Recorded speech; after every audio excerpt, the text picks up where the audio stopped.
down the road. What did he say? Robert versus Ernesto.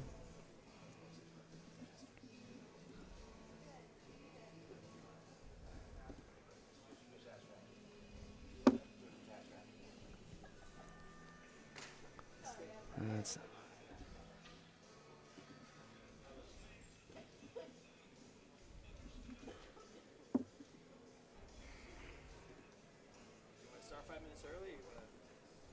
we're only about 3 minutes early, but we can start whenever you're ready to start, man.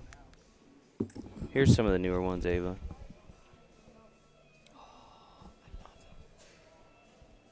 But wait, what happened to those new? They just got brand new patches. Now they're changing them again.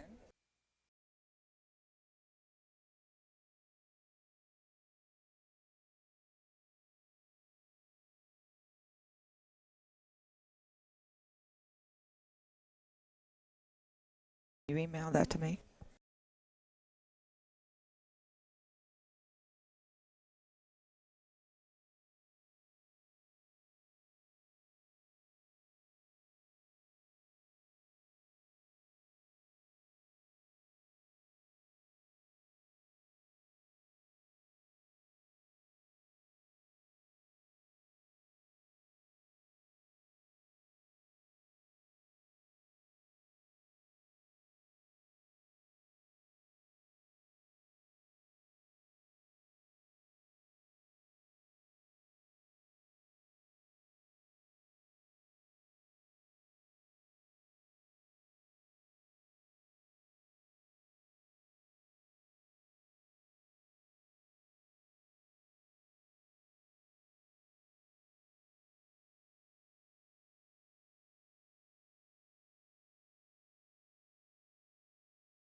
Good evening, ladies and gentlemen. Welcome here to Pool Dog Championship Arena in Las Vegas for coverage of the APA World Championships. Our coverage, of course, brought to you by our friends at PoolDog.com. I'm your host, Jason Bowman. I'm joined by billiard legend, the striking Viking, Ava Mattia-Lawrence. Hello. Ava, tonight we've got a special treat, I think, for those that are into seeing elite levels of amateur play. Of course, I'm talking about the Masters Championship. Yeah, this is not going to disappoint as far as level of play. It's always great to watch the Masters play. Just to watch the way they think, the way they play, the power, the pace. It's going to be, break is obviously always a big part of the Masters, who takes control of the game. So we'll see what happens. So before the excitement gets underway here, let's introduce you to some of the ground rules here for the Masters format. These teams are any combination of men or women with a maximum of 4 players allowed on the roster. Teams will choose 3 players to compete in this particular match. There is no skill level limit. There is no handicap or equalizer utilized in the Masters format. We do play by the APA U.S. Amateur Championship rules, which means we're going to have a combination of 8-ball and 9-ball and some other differences from standard APA league play. Of course, jump cues are allowed here, Ava, which we don't generally see in league play, with the exception of Masters, and coaching is not allowed. So these guys are on their own when it comes to decision-making. Each match is a race to 7, and they can play up to 8 games of 9-ball and potentially 5 games of 8-ball.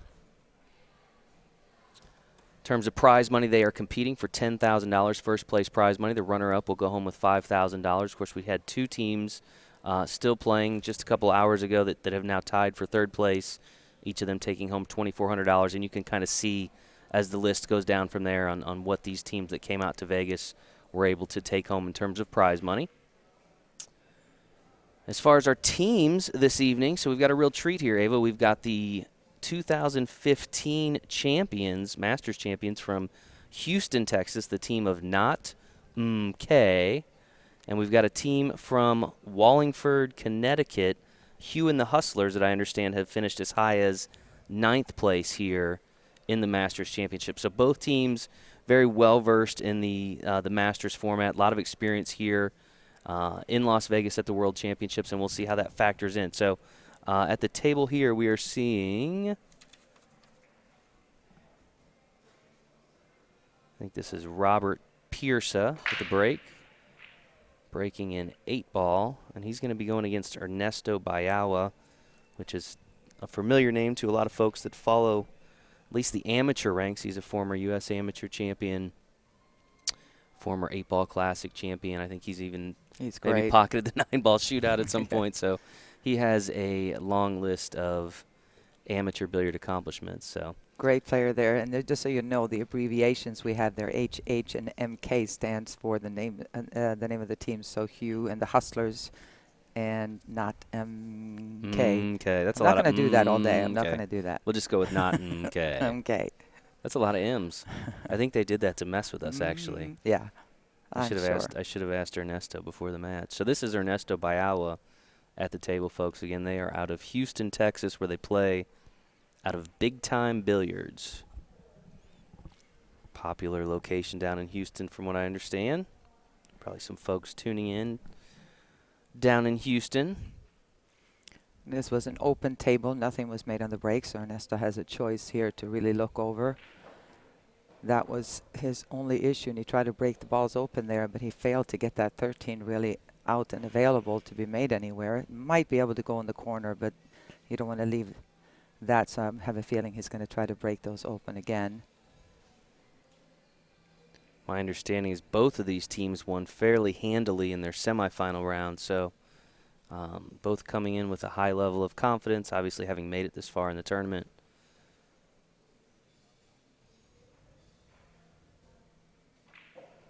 Ernesto pockets the 14 in the corner there.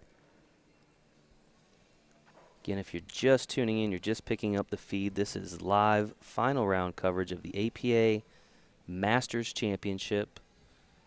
This is a non-handicapped format. No skill levels are utilized in this particular format. We already talked about the fact that jump cues are allowed. It's a little bit different than standard league play. So hello, Sonia. Hi, Sonia. Franks Bennett. I think Sonia has watched every one of our telecasts. Yeah. Sonia was our wheelchair champion last year, I believe. Last year. 2017, yeah. She played great. First woman, right? I think that ever won. As far as I know, yeah. All right, so a safety there. Ernesto was not able to capitalize, so that's going to bring Robert Pearson up. And I know Bruce Bartlett up in Connecticut is very excited. He called me earlier and texted me, says, my team's in the finals and Masters. Right. So he's at home. He couldn't make it out this year. He's at home watching and rooting. Well, I'm just noticing for the first time Robert with that big boot on his foot and leg there. Oh yeah, that's got to be something. You know, I mean, one thing just moving around here in Las Vegas, but again, then to have to shoot with it on his, I guess that's his back leg. I don't think shooting on it is much, Not an issue. think about how much you walk. If you walk for miles, not just to and from the tournament arena, but around the table as you play. So well, hopefully they got him one of those scooters that I see people zipping in and out with around here. Lots of scooters this week.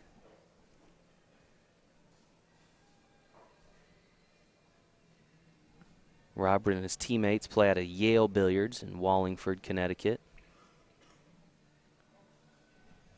Robert said his uncle, also named Robert, is the captain, is the owner of Yale Billiards. So that's how they all kind of got together. Played in a local tournament, won that. Advanced out here to Las Vegas. This is the 5th of 6 championships that we have been bringing you, or will continue to bring you from here in Las Vegas here at Pool Dog Championship Arena. Tomorrow we'll wrap it all up with the 8-Ball World Championships tomorrow afternoon, 2 p.m. Pacific time. And then we'll start the process of tearing it all down and putting it away and heading home to our families. So I know everybody's starting to get a little excited for that. Not that we don't love being here, but it's a long time it's out here. It's a bit of a marathon for You sure. bet. I think even, for the participants that come out, I think they go home and they had a great time, but I think they're ready to go home. Like, okay, it's good to be home. We always say that 4 or 5 days in Vegas is Yeah. plenty. It's max, but a lot of the players have, especially if they have qualified for more than one. Right. Yes, they're here as long as we are. For a Yeah. while. By all accounts, a great event thus far for pretty much all the participants I've interacted with. A lot of folks come up and, say how much they appreciate everything that the staff and the volunteers do to make the tournament a success, which is always nice to hear. You could see there a second ago that Robert was able to break up that 2 ball so that it's going to go in corner or side pocket. It's got everything pretty much open now. Just wants to, I would get rid of the 6 ball ASAP because it doesn't go in the other corner pocket, so make it in the side now. The 4 passes into the corner pocket and the 2 is opened, and so is the 8. So Robert, it's his for the taking, this particular rack. As we mentioned, this is a race to 7. They will start with 5 games of 8-ball and potentially up to 9 games of 9-ball. So, I'm sorry, 8 games of 9-ball. So, interesting to see. I didn't see who won the lag.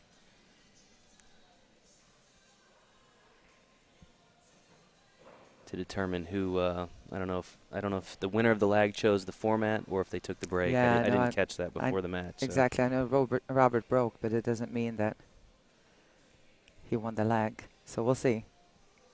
Question about the tables we use. Find out. Of course, we use Valley Dynamo pool tables, which are really the most common pool tables you will see amongst our leagues throughout North America. So that is the primary reason that we use the tables that we do.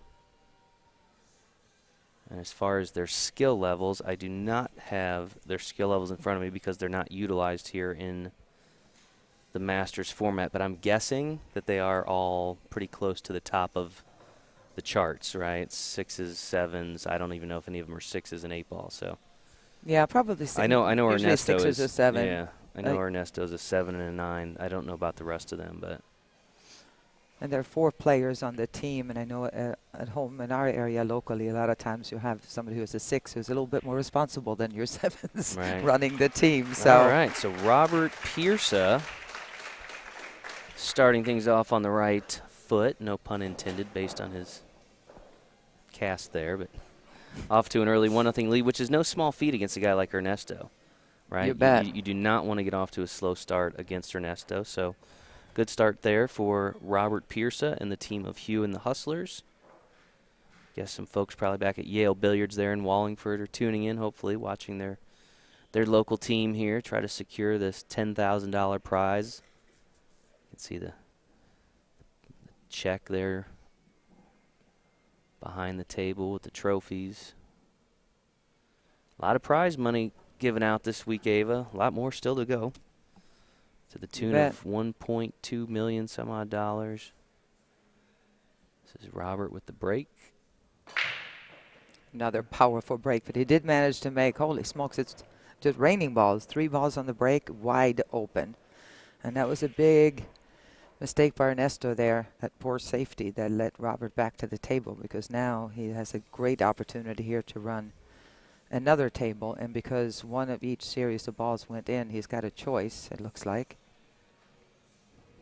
Jeff, it is $10,000 cash. I know that the check is there. That is essentially for aesthetic purposes and for the, kind of the rah-rah of having the big check. But they do get $10,000 in cash virtually moments after we wrap this match up. And they get their trophies, and we take some pictures of them. We take them over, and then we pay them right there on the spot.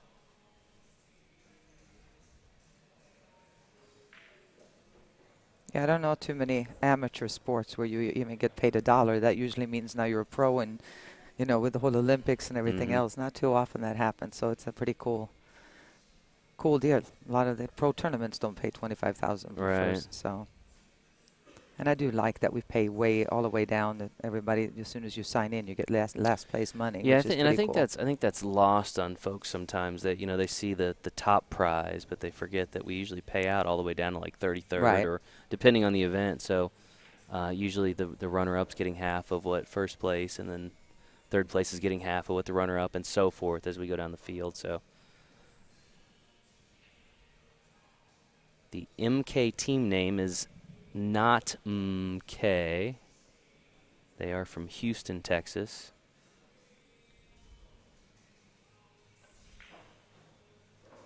Meanwhile, Robert Pearson is just moseying along here.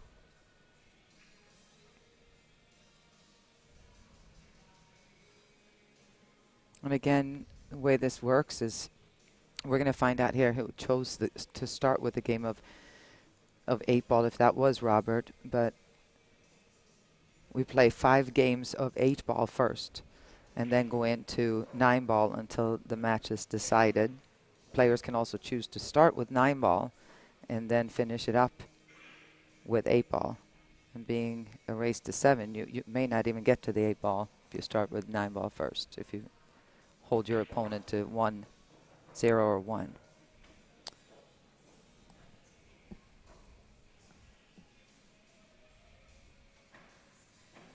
And there you go. It's a strong opening. Oh, slow down. Strong opening for Robert Pearson, now leading 2-0 in this race to 7. Of course, it's not uncommon, folks, if you've seen the Masters before, if you've ever watched the U.S. Amateur Championship, not uncommon to see players break and run, Exactly. or to break out as soon as they get to the table. So, sometimes the opponent is going to have to sit for a while, right? That's just kind of the way it goes. If that break works, these guys are dangerous. Right. And a lot of these guys do play both on 7 and 9-foot tables. So, if the balls break up nicely, then chances are that somebody like Ernesto with all his power may have to sit for a while. So somebody asked about female 7s. There's quite a few. You'd be surprised how many of the female 7s, some that I have seen on the WPBA Pro Tour. They're not pros just because they happen to be able to qualify into an event. If you win the USAM, you get a chance to play in the WPBA event. So you're definitely not a pro just because you participate. But I've seen some of the players that are 7s play on our in the early stages of the tour. We have 3 stages now in the WPBA tour. Another powerful break. And I do believe it's a little too far for us to see here, but I do believe that he has an open table still. Well, he might have solids. 1, 2, 3. I do believe he's got solids, which is just as good as anything else. He's straight in on the 3-ball on the side. And for the only little bit of an issue he might have is the 5-ball, but the fact that the 4 is hanging in the pocket, he can very easily get to it. Or he can get to it here by playing a little bit of right spin on this 1-ball and come 1 cushion down and up for the 5-ball, the orange ball in the same pocket.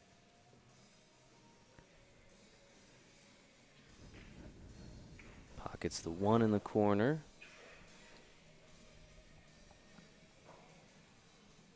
We mentioned Robert and his teammates, Hugh and the Hustlers. They finished as high as 9th in this tournament, so certainly a lot of experience for them as well here. Pockets the 5 in the corner.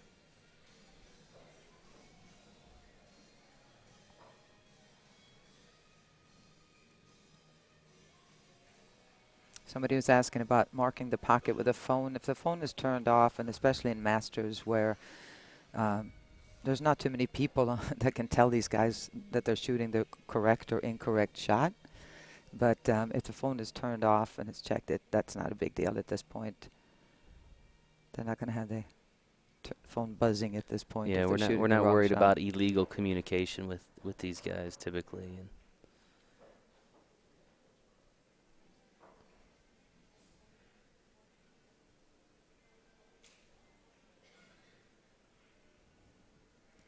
All right, getting on this 6 ball here now.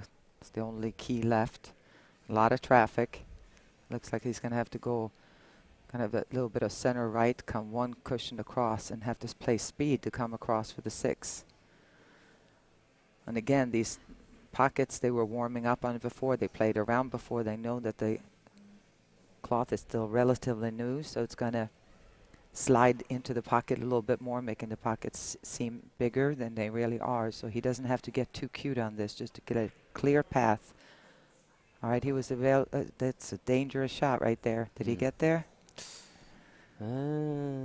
See, yeah, a lot of traffic. We'll see if he's got in just enough to be able to make it. It looks like it the way he's cueing it. Yep. Window. Pockets that 6 in the corner. Leaves himself with a shot on the 8 ball.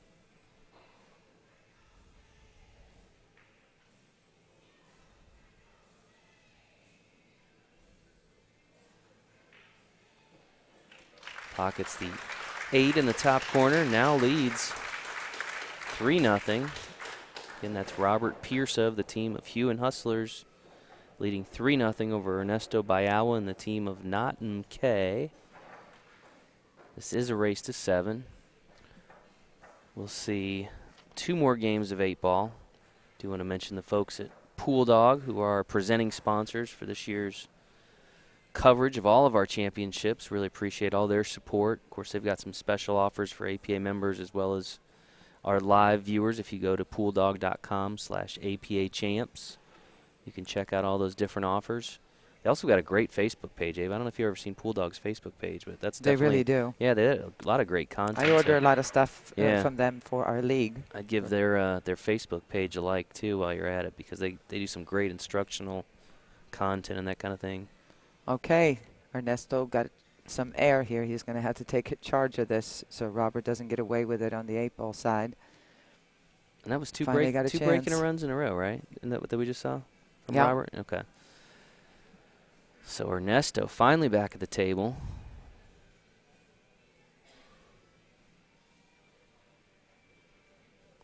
I mentioned earlier Ernesto, former U.S. Amateur champion, former 8-Ball Classic champion. Has a number of titles to his name.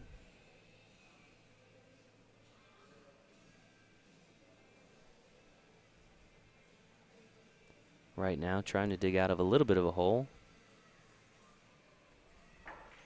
Yeah, the thing about these guys, though, is that, you know, they're liable to string 4 or 5 racks together, especially once he gets into the 9 ball. That can go very quickly if somebody's break is working or you can make it on the break. I mean, these guys can take over, and all of a sudden we see Ernesto way ahead. So it's you got to take advantage when it's your turn at the table, and Ernesto knows it, and he knows the power that Robert has in that break is just unbelievable. It's incredible every time to me that he doesn't make a ball. Mm-hmm.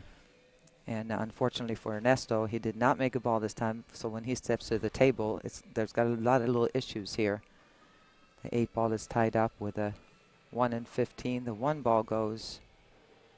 He's got to get just right on it.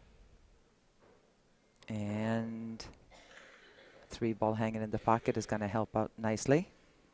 Can make the 1 in the side, perhaps. That would be the best deal if he was able to make that. Although, does the 8 ball pass by the 15? I didn't look at that yet. There's some work left to do.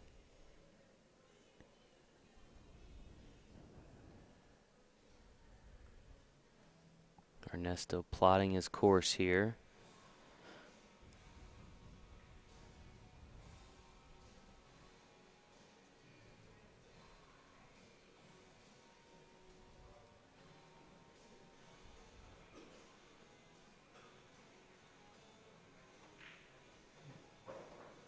Does pocket the 1 in the side. And this tells me that the 8 ball may not pass. So he maybe took more of an angle here on the 2, trying to break the 8 and 15 up.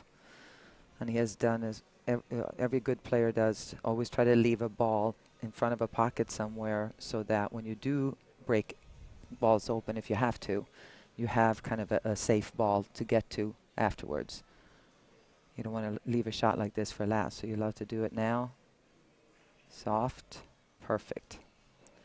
Now he's got the 3, the 5, and the 8 is open, and mystery solved. There we go. The puzzle's all figured out. Easy as that.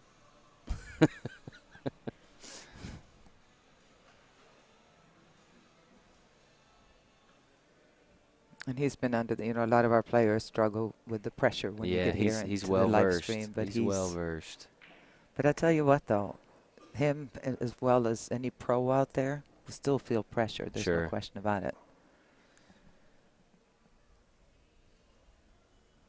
Doesn't matter how many times you compete, you still get your heart pounds and whoa, whoa.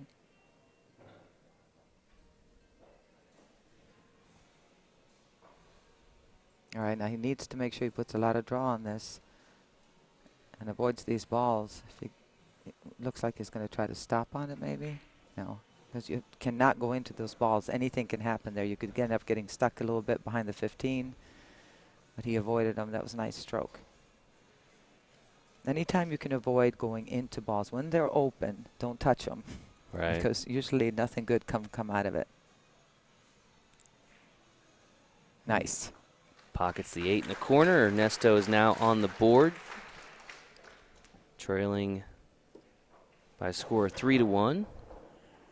He will have the break here. Well, we've got a moment. Let's take a look at a word from our sponsors at Pool Dog. Tired of the same old when you're buying billiard supplies? Come shop with the big dogs at PullDog.com. You want pool cues? We've got over 700. Balls, cases, accessories, no problem. Want help with your game?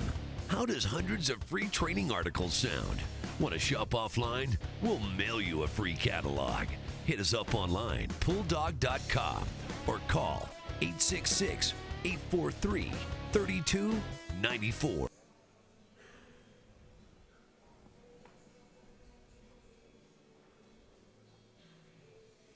All right, let's see it. Ernesto, first time he breaks the balls in this match. Strong break. Yeah, nothing wrong with that one either, was there? 9 ball goes in the corner. And the 11 ball is going to create some problems for Ernesto. He's going to need to break that open. And he will do that as soon as he possibly can find a good path. He's going to try to make this 10 ball is about all he has here. And he's looking to see to make sure that passes by the 13 ball. Anytime you have players at this level, they're going to try to solve all the issues first.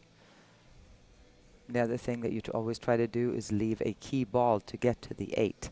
So you don't have to travel too much or take too many chances. You want to have, so you're playing a pattern, but the problems need to be solved first.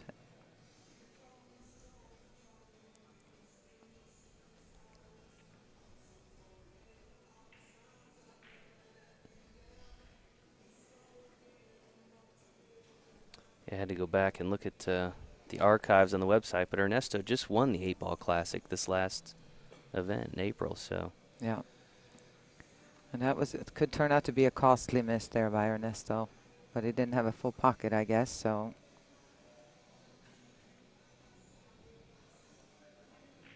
This brings Robert Pearson back to the table, currently leading 3-1. Race to 7. We are in our final game of 8-ball. After this rack, the guys will move to the 9-ball format. Very similar to our U.S. Amateur Championship format, where you see a combination of 8-ball and 9-ball. Of course, Ava, we got those preliminaries right around the corner, September. Yeah, it's coming up. And we'll be back in Tampa for the championship rounds in November. And our regionals are coming up. Yeah. As well. Oh, whoa. Oh, that'll There work. you go. He was probably, he looked like he was so focused on position there because what he wants to do, oh, he might have miscued the way he's chalking. I thought because